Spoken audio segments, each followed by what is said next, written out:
तो दोस्तों आज की इस वीडियो में हम डीएचटी के बारे में जानेंगे कि डीएचटी हार्मोन क्या होता है और हमारी बॉडी में इसका क्या काम होता है और क्या डीएचटी से बाल झड़ते हैं या नहीं झड़ते हैं, और अगर किसी के बाल डीएचटी के कारण झड़ रहे हैं तो उसका क्या मैनेजमेंट होता है।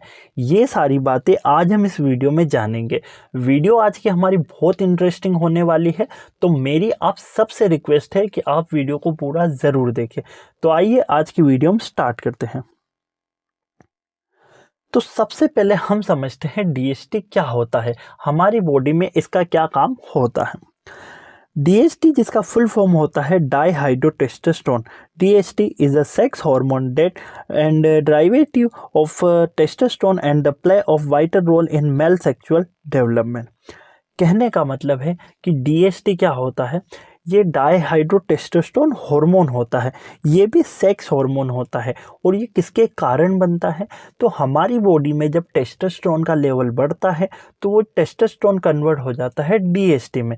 ये डीएचटी भी एक तरीके का सेक्स हार्मोन होता है जो हमारे मेल में फिजिकल कैरेक्टर्स में भी हेल्प करता है। जो काम टेस्टोस्टेरोन का होता है वही लगभग डीएचटी का भी होता है। बट जब हमारी बॉडी में जब टेस्टोस्टेरोन का लेवल बढ़ जाता है तो टेस्टोस्टेरोन कन्वर्ट हो जाता है डीएचटी में। तो ये होता है डीएचटी जो हमारी बॉडी में क्या करता है, तो ये भी एक सेक्स हार्मोन होता है जो हमारी बॉडी में फिजिकल कैरेक्टर्स को मेंटेन करने में मदद करता है। आई होप यहां तक आप समझ गए होंगे कि डीएचटी क्या होता है। अब हम समझते हैं कि डीएचटी के कारण क्या हेयर लॉस होता भी है या नहीं होता है। तो इसका जवाब है हाँ, डीएचटी के कारण आपका हेयर लॉस होता है। तो ये डीएचटी ऐसा क्या करता है जिससे हेयर लॉस होता है, तो जिस तरीके से आप ये फोटोज़ में देख रहे हो, तो डीएचटी क्या करता है कि जो हमारे हेयर्स के जो फॉलिकल्स होते हैं उनमें जितने भी जो न्यूट्रिएंट्स होते हैं या ब्लड का सर्कुलेशन होता है उसको धीरे धीरे ख़त्म करता है। सीधे सी भाषा में हम समझे तो हमारे जो हेयर्स के फॉलिकल्स होते हैं उनको चोक करने का काम करता है, यानी कि रुकावट देता है बालों की ग्रोथ के लिए। जो न्यूट्रिएंट्स होते हैं उनको वहाँ तक जाने के लिए रुकावट देता है, जिसके कारण क्या होता है, हमें हेयर लॉस देखने की प्रॉब्लम मिल सकती है। अब हम पहले ये समझते हैं जो हमारे बालों के लिए क्या क्या इंपॉर्टेंट होता है। तो जैसे हमारे बालों के लिए क्या क्या है, विटामिन ए हो गया, विटामिन बी हो गया, vitamin C, vitamin D, vitamin E, iron, zinc, protein. ये सारी चीज़ें क्या होती है कि हमारी जो हेयर्स के लिए बहुत ज़्यादा इम्पोर्टेंट होती है। हमारी हेयर्स की ग्रोथ के लिए ये सारी चीज़ों की ज़रूरत हमारे बालों को लगती है। बट ये डीएचटी क्या करता है, डीएचटी हमारे जो फॉलिकल्स होता है वहीं पे जाके ब्लॉक हो जाता है। तो ये जितनी भी चीज़ें होती है वो हमारी बालों तक नहीं पहुंच पाती है और इसी से हेयर लॉस देखने को मिलता है। अब हम उसके बाद ये समझते हैं कि आप कैसे पता कर सकते हो कि जो आपके जो बाल झड़ रहे हैं वो डीएचटी के कारण झड़ रहे हैं या और ही किसी कंडीशन के कारण झड़ रहे हैं। तो सबसे पहले इसका टेस्ट जो होता है आप घर पे खुद से सेल्फ भी कर सकते हो। तो आपको क्या करना होता है कि जो आपकी जो पीछे की साइड के जो बाल होते हैं, ये क्राउन एरिया से जो नीचे के जो बाल होते हैं, यहाँ से आपको एक अपना बाल निकालना है और उसके बाद इस बाल की डेंसिटी देखना है और आपको जो फ्रंटल की साइड जहाँ से आपकी जो हेयर लॉस हो रहा है वहाँ का आपको एक बाल उठा के देखना है और दोनों की डेंसिटी चेक करना है कि कौन सा बाल मोटा है और कौन सा पतला है। अगर आपके पीछे के बाल मोटे हैं और आगे के बाल बहुत पतले हो रहे हैं और उनकी रूट्स भी आपको बहुत ज़्यादा कमज़ोर दिख रही है, तो ये कारण हो सकता है कि डीएचटी के कारण आपकी जो हेयर लॉस हो रहा है। तो यहाँ आप समझ गए होंगे कि किस तरीके से आप जो सेल्फ एग्जामिनेशन आप खुद से घर पे कर सकते हैं। अब हम बात कर लेते हैं इसके मैनेजमेंट के बारे में कि ये जो डीएचटी ब्लॉकर है इसको क्या हम मैनेज कर सकते हैं। तो हाँ, आप इसको घर पे भी मैनेज कर सकते हैं और कुछ सप्लीमेंट्स भी होते हैं जिनसे आप इन्हें मैनेज कर सकते हो। पहले हम जो नॉर्मली चीज़ें हैं वो कि जो हम घर पे खुद से कर सकते हैं जिनके कोई साइड इफ़ेक्ट नहीं होते, उसके बाद हम मेडिसिन के बारे में जानेंगे।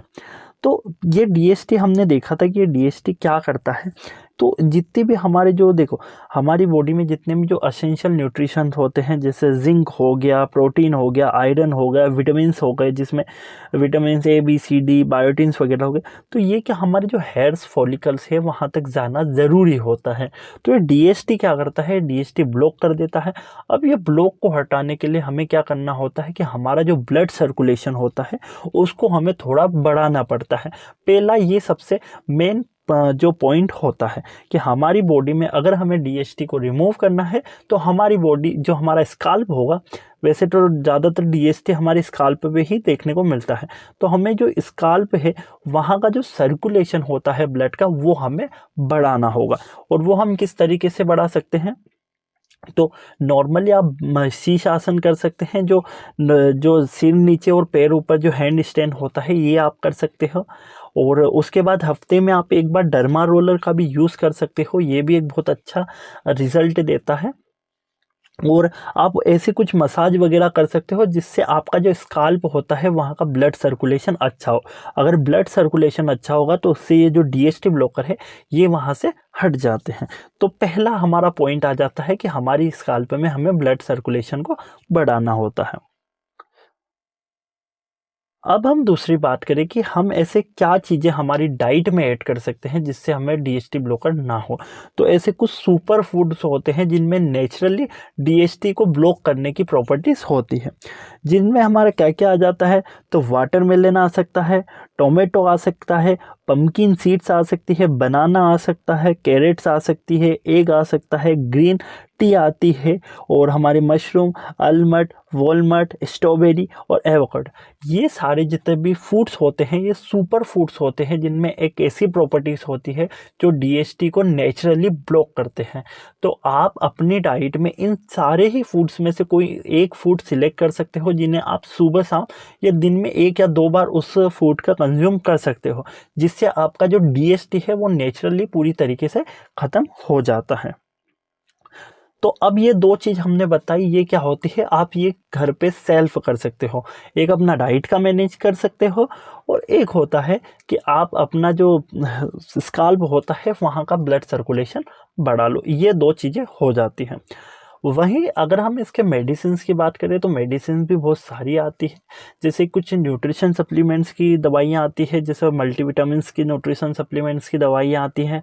उसके बाद फेनेस्ट्राइड टेबलेट भी आती है, उसका भी इसमें बहुत ज़्यादा यूज़ किया जाता है डीएसटी ब्लॉकर में।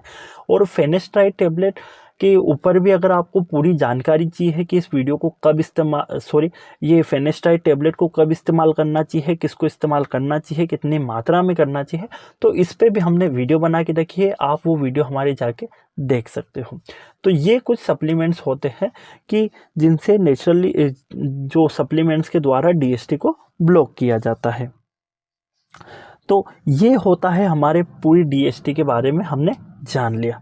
आई होप आपको वीडियो अच्छी लगी होगी, और अगर आपको हमारी वीडियो अच्छी लगी हो तो like, share and subscribe. Thank you.